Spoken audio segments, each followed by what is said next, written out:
లోనే సంచలనం లేకిచ్చినటువంటి అమరావతి ప్రజలందరినీ కూడా ఆంధ్ర రాష్ట్ర ప్రజలందరినీ కూడా మహిళలను కూడా ఉద్దేశించి ఏదైతే స్టేట్మెంట్స్ ఇచ్చారో సాక్షి టీవీ లైవ్ షోలో ఇచ్చినటువంటి దాని మీద కేసు మరి ఖమ్మంపాటి శిరీష గారు ఫిర్యాదు చేస్తే ఆ ఫిర్యాదు మీద మరి ఇన్వెస్టిగేషన్ చేసి డీఎస్పీ స్థాయి అధికారి ఇన్వెస్టిగేషన్ చేసి ఫస్ట్ లైవ్ షో నిర్వహించినటువంటి కొమ్మినేని శ్రీనివాసరావు గారిని అరెస్ట్ చేయడం జరిగింది. దానికి సంబంధించి ఈ రోజు ఆయన రిమాండ్ చేయడం జరిగింది. అయితే ఆ రిమాండ్ రిపోర్ట్ ని మొత్తం కూడా మరి జడ్జి గారు మొత్తం కూడా పరిశీలించి 25 వరకు ఆయన్ని రిమాండ్ చేస్తూ కోర్టు వారు ఆదేశాలు ఇవ్వడం జరిగింది. అట్లాగే పోలీసు వారిని కూడా అతని కస్టడీలో తీసుకోమని చెప్పేసి కూడా ఆదేశాలు ఇవ్వడం జరిగింది. అసలు దీనికి సంబంధించి పూర్వపరాపాలు కూడా మొత్తం కూడా ఇన్వెస్టిగేషన్ రూపంలోనే కాకుండా ప్రజలు అందరూ కూడా లైవ్ షో చూసి ఎంత బాధపడ్డారో దానికి అనుగుణంగానే మరి ఎవరైతే ఫిర్యాదుదారు ఉన్నారో ముందుకు వచ్చేసి ఒక మహిళగా ఈరోజు ప్రజల తరపున నిలబడేటువంటి విధానం ఏదైతే ఉందో అందరూ హర్షించాల్సిన విషయం. మేము ప్రధానంగా ఒకటే కోరుతున్నాం, మా హైకోర్టు ఎక్కడుందండి? అమరావతిలో ఉంది. రాజ్భవన్ ఎక్కడుంది? అమరావతి ఏరియాలో ఉంది. ఈ మంగళగిరి కోర్టు ఎక్కడుంది? అమరావతి ఏరియాలో ఉంది. అసెంబ్లీ ఎక్కడుంది? అమరావతి ఏరియాలో ఉంది. మరి సెక్రటరియట్ ఎక్కడుంది? అమరావతి ఏరియాలో ఉంది. ఇన్ని ఇన్స్టిట్యూషన్స్ నడిచే విధానాలను నడుస్తూ ఉంటే ఈ మొత్తాన్ని కూడా టార్గెట్ పెట్టేసి ఎంటైర్ సిస్టాన్ని కూడా పెట్టేసి ఇన్ని ఇన్స్టిట్యూషన్స్ కానీ ఈవెన్ ఇంక్లూడింగ్ మా హైకోర్టు కూడా అక్కడే ఉందని మాకు కూడా బాధగానే ఉంది. ఇక్కడ ఉండే వాళ్ళందరూ వేశ్యలు అన్న రూపంలో ఆయన చెప్పినా చెప్పబోయినా అదే అర్థంతో చెప్పి ఉద్దేశం ఏదైతే ఉందో దాన్ని సీరియస్ గా పరిగణించి రాష్ట్ర ప్రభుత్వం ఇమీడియట్ గా స్పందించేసి ఏదైతే ఈ ఆంధ్ర మహిళలకు సంబంధించిన ఆత్మగౌరవాన్ని కాపాడటానికి నిర్ణయం తీసుకుందో అదే దిశలో ఇంకా ముందు కూడా ఇన్వెస్టిగేషన్ చేయాల్సిన పరిస్థితి ఉంది.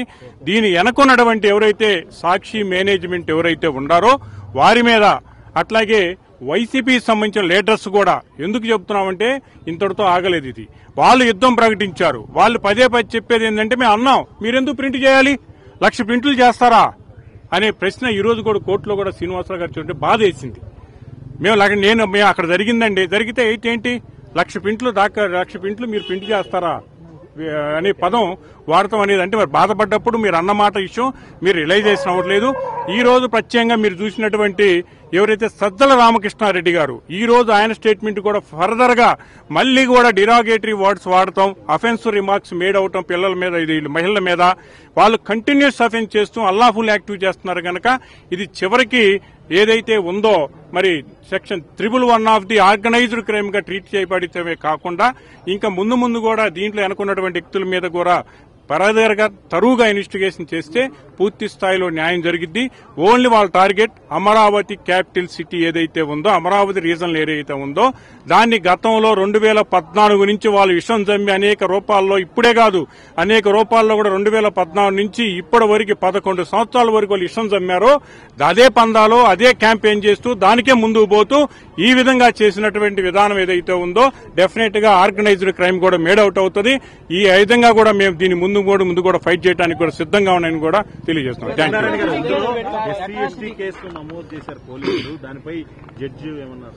ఎస్సీ ఎస్టీ కేసు సంబంధించి రిమాండ్ రిపోర్టు ప్రైమా ఫేసీగా చూసినప్పుడు దీని సరైనటువంటి వివరణ కోరటం అనేది డీఎస్పీ గారిని కన్సల్ట్ ఆఫీసర్ గారిని కోరటం జరిగింది. అయితే దాంట్లో రిమాండ్ రిపోర్టులోనే స్పష్టంగా మరి అదైతే జడ్జి గారికి రాతపూర్వకంగా ఆయనకు వచ్చినటువంటి గౌరవమైనటువంటి జడ్జి గారు ఇచ్చినటువంటి ఆదేశాలను పాటిస్తూ దానికి సరైనటువంటి ఆన్సర్ ఇవ్వాల్సిన ఆవశ్యకత ఉంటుంది.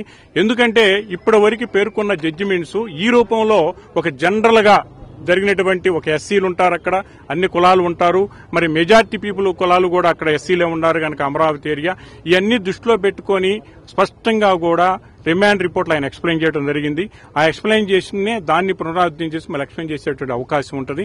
డెఫినెట్ గా ఎస్సీ ఎస్టీ కేసు కూడా మేడవుటే విధంగా కూడా పాల్గొనేటువంటి ఒక ఇష్యూ ఏంటంటే అఫెన్సివ్ రిమార్క్స్ ఏదైతే ఉందో మేడ్ బై ది ఇంక్లూడింగ్ అంటే మహిళలు అన్న తర్వాత మహిళలు అన్ని కులాలు ఉంటాయి, అన్ని రకాలుగా కూడా ఉంటాయి కనుక అందులో న్యాయకత్వం వహిస్తున్నటువంటి ఎవరైతే ఉందో శిరీష గారు కూడా దాంట్లో మరి ప్రధానంగా కూడా ఆమె ఫిర్యాదుదారుగా ఉంది.